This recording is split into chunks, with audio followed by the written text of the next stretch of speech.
Hello everyone, Helen here. How are you doing? I hope you're okay. And I have been so excited to bring you this particular podcast. So this is the sort of finale of the Mouse Make-along that I've been hosting for the past few weeks, and which finished on the 30th of June. And now I'm able to bring you all the things that have been made, and it's just been great. I jokingly said when I introduced it that, maybe only a couple of people would join in. And really, I imagined that maybe 10 or not more than 20 people would join in. But it's just been so amazing to me that so many people have joined in. There have been 165 people joining in with this make-along. That's unbelievable. But that's what it is. And not everybody has just done one project. Some of you have done one, which is absolutely fine and great. And some of you have made lots of things. So I was snowed under with photographs. It gave me a bit of a dilemma. How can I show you all of these things? But I did come up with a solution, so I'll tell you about that in a little while. So yeah, it's just been so much fun. It's been a really like a community feel, a worldwide community feel. You've joined in from all around the world. I can't remember where. So from Australia and New Zealand and South Africa and the United States and Canada and South America and a few countries in Europe, including Spain and the Netherlands and Sweden and Norway, and lots of you around the UK as well. And if I've missed out your country, I've either forgotten or maybe you didn't tell me. I think there's somebody from Saudi Arabia as well who's taken part. So it's just been brilliant. And it's appealed to young and old as well, because there's actually a couple of children who joined in as well. Robin, who lives in Sweden, I think, she drew a design of a little mouse and then made it out of fabric, a beautiful little yellow mouse called Wonky. So you can look out for that when I show you all of the photos. And Tallulah her mum sent me a drawing that she'd done of a couple of mice enjoying themselves in the garden. So that was really nice. And it's just been so lovely getting all of your messages that have accompanied your photos, and telling me the name of your mouse if you've made an actual mouse, and little stories behind them. And lots of you have told me that you've never made a toy before. This is the first time you've been inspired to try making one, or else maybe you've only made one before a long time ago. Some of you have had kits tucked away that you just never got round to, or patterns in a queue that you've been meaning to do and hadn't got around to doing. And so having this mouse-alongs has sparked lots and lots of reasons for people to make a mouse. And so I imagine that if 10 or maybe 20 people join in, I'd be able to tell you about each thing that they'd made and what materials they'd used, and any little background stories. But I'm going to have to save that and do that in some of my other chats, crafty chats. I'll just include 2 or 3 of the makes at a time. So don't worry if I don't say anything about yours this week. This week's all about the grand parade of all of the things that have been made. But it was lovely that you took on board the idea that it didn't have to be knitting or crochet, and those were perfectly fine. That could be sewing or drawing or all sorts of things. You'll be amazed at the variety of mouse-themed projects that have been made. So that was really lovely. And and then just some of the things that you've told me. Your imagination's been sparked. I have a couple of you have actually turned your mice into little stories, and Beverly over in the United States has been making lots of little mice to take to a neighbourhood reunion that she was going to for a special reason, and hopefully I'll have time to tell you about that another time. Carola in the Netherlands sent me some lovely and very touching information about some mice that are crocheted there to give to patients in the advanced stage of dementia. And the mice have to be exactly the right size, and they have lots of tails which you can twiddle with, and so that was lovely to hear about that too. And just all sorts of things, too many for me to mention right now. And but I am going to read you the story that Gillian sent me about her mouse, Phoebe. So let's just listen to that first. Phoebe, a most adventurous wee mouse. Phoebe was a very mischievous wee mouse, and when her maker was busy sewing her some warm winter clothes, Phoebe decided to sneak off on a little mini adventure. She had heard her new best friends, Beth and Boris the Tutu Bears, talking about her city cousins who lived across the other side of the flower garden, and she decided she would go and visit them. The gardens she travelled through were very pretty, but she had no idea the journey was going to be so difficult, and she was beginning to think she should not have come on this expedition alone.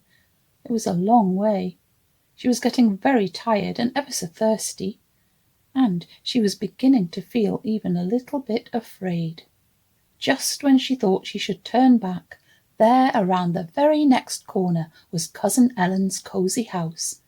She was making tea and fresh cheese scones. Oh, how happy Phoebe was to see them all! How warmly she was welcomed, and what a scrumptious afternoon tea they had together. Best cheese scones ever. What a lucky wee mouse I am to have such wonderful relatives. Oh, what a lovely time I have had. I have been thoroughly spoiled. Cousin Ellen told me to rest a while before going back home. Should I knit for a bit, or read, or just take a nap? Oh, Boris, you won't believe what a lovely time I had at Cousin Ellen's place. We must go back soon with Beth and take some blueberry jam with us, said Boris. Boris, said Phoebe, I am the luckiest wee mouse ever. Well, Phoebe, I have another lovely surprise for you. We are going on a picnic today with the Tutu family, and it will be a lot of fun. They are bringing all sorts of yummy food, and we can even play baseball together. I'll bring my sun hat. You are the very best friend ever, Boris.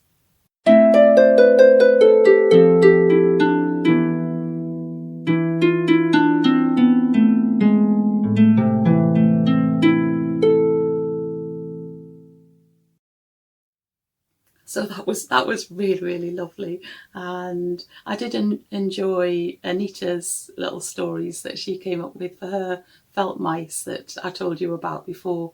You can see them on her podcast, Gaga Knits. And of course, Heather was inspired to write a poem about the mousealong, which Penny on Penelope's Chinwag read out, which I think quite a lot of you went to watch. And if you haven't, I think it was episode 114. You can go and hear that poem. So that was great as well.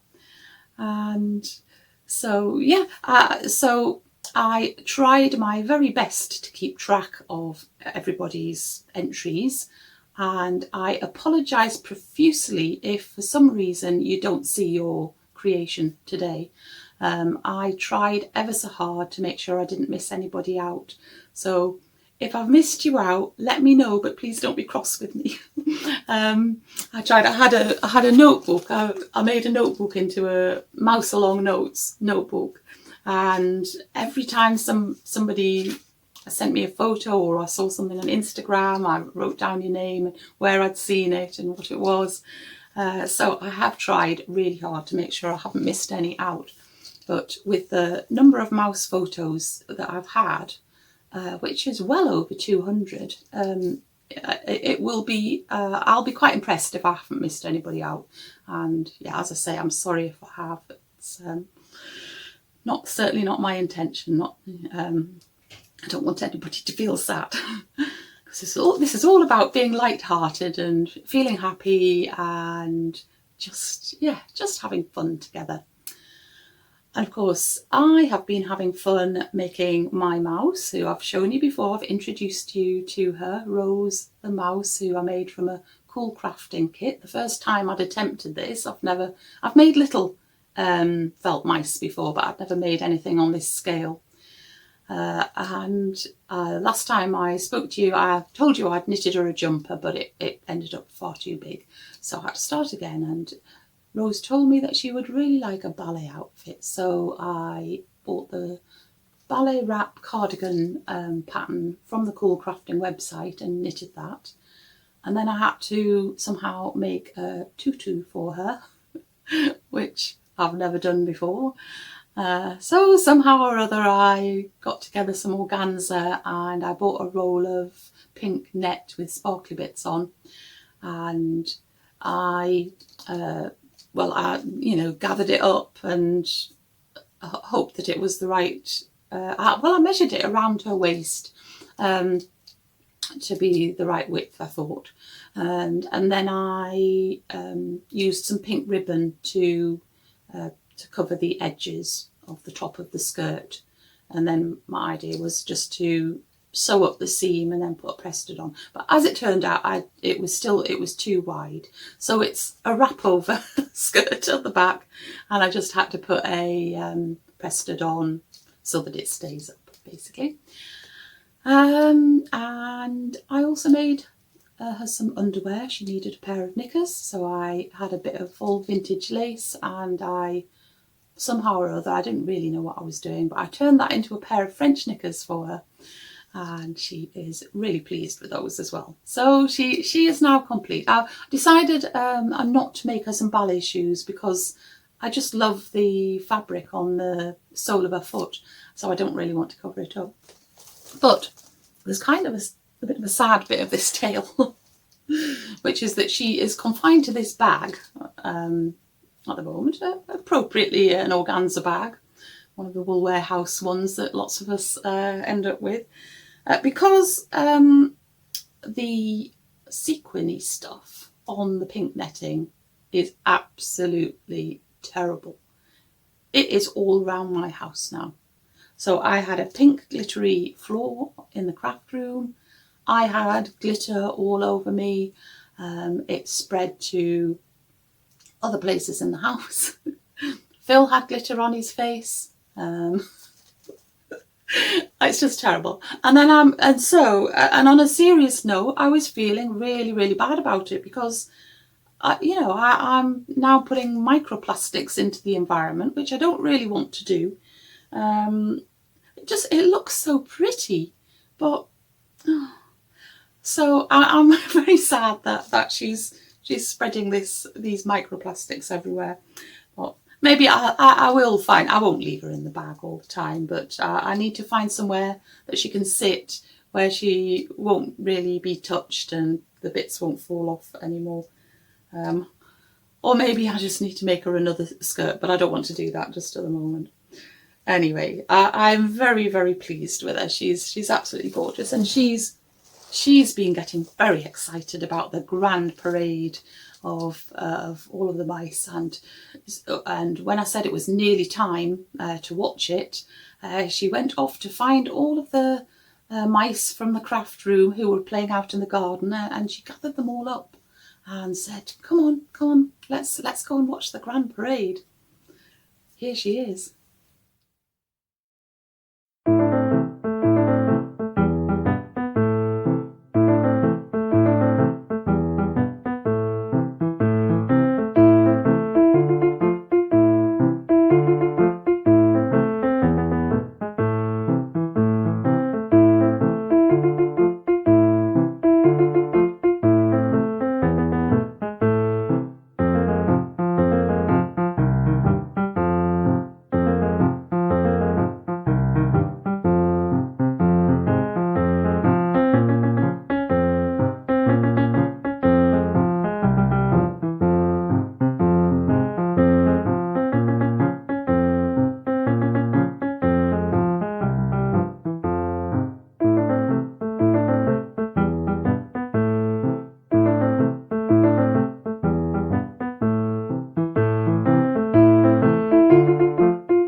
Honestly, when I showed Phil that video and he was speechless at first, and then he said, "What goes on inside your head?"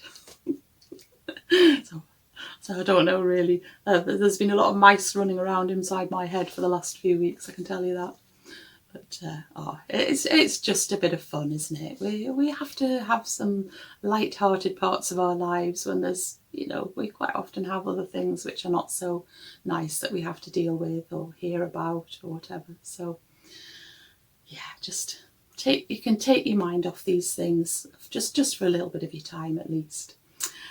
And so I think we are just about ready to have this grand parade of mouse creations. So I was in a real dilemma about how on earth I was going to include all of the photos, so many photos. And then Phil came and helped me, and he said, why not put them all into a slideshow and then record the slideshow from your screen, and then you can put that into a video. So he showed me how to do that, downloaded some software, I think it was called OBS Studio, that allows you to record whatever's on your screen. And then I was able to use that video to put into one in my video editing software, which is Shotcut, it's called, and then add a music track. Now, you may remember, if you saw that particular episode, that I wrote a piece of music especially for the mouse make-along called The Mice Came Out to Play. And I thought, I imagined putting that bit of music as backing to all of the mouse photos. Well, that piece of music is 2 minutes 45 seconds long, and that was nowhere near long enough. Really, I needed to have written a mouse symphony because when I made the slideshow and allowing 3 seconds per photo, it actually lasts about 15 minutes. So I thought, right, well, I need some more music, and I didn't really have time to compose a bit more. So it happened that I had just bought a book, a vintage music book. I keep my eye out for these things.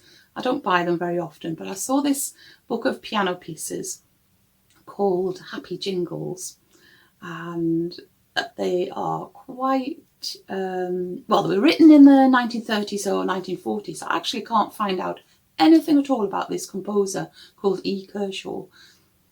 The internet doesn't seem to know about him, or I haven't found it anyway. But yeah, so they were written in either the 1930s or 1940s, and it's very, I would describe it as like a fairly cheesy music. So it's not top-notch classical music or anything like that, but it's fun and it seemed just right for the mouse make-along. I didn't buy it for that, it's just I happened to have not just recently bought it. So I've recorded some of those, and they are included in the background music for all of the mice. So I think it is that time, and when we've watched the grand parade, then I'm going to do the prize draw. So you can sit back now for quite a while and enjoy watching the grand parade of all the Mousie makes.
just a big well done to every single person who did join in with that.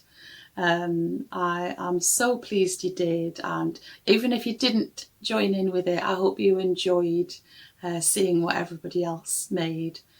And yeah, just lovely. It's left me with a lovely feeling of knowing lots of you a bit better, and just stuff coming together in this project. And so now it's time to do the prize draw. So I just made a little video of it, of me cutting up all the names and putting them into well, not into a hat, but into the beautiful project bag that Jeanette from Crafty Clegg Creations kindly gifted to me. And then me pulling the names out. And I did record myself speaking as I was pulling the names out of the hat, but it took me quite a long time because there are 12 prizes, and I thought, oh, it was taking too long. And also, I'm really sorry, I didn't really hold up the names, the slips of paper with the names on very well, but I've put the names on the screen so you'll see them easily. But so yeah, anyway, so I've just made it all into a little video with some music as the background. And so here we go. Here is the prize draw.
So I'm just sorry that I can't send everybody a prize because, oh, well, that's the way it is though. And I would like to say thank you again to those kind people who donated prizes, to Angela and Andy from Attic Spin Dye and Jeanette from Crafty Clegg Creations. And I had an extra prize sent to me by Mary. So thank you very, very much for that. Mary actually donated the beautiful mouse that she'd made for the make along, so he is going into the prize pot as well.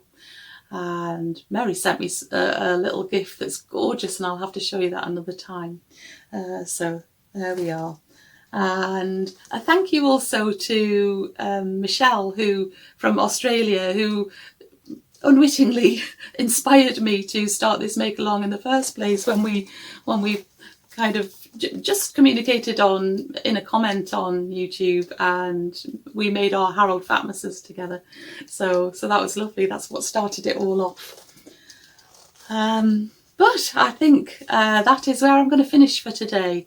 I do hope you've enjoyed it, and until I see you again, keep nice and busy, take great care of yourself, and I'll be back again very soon. Okay then, bye.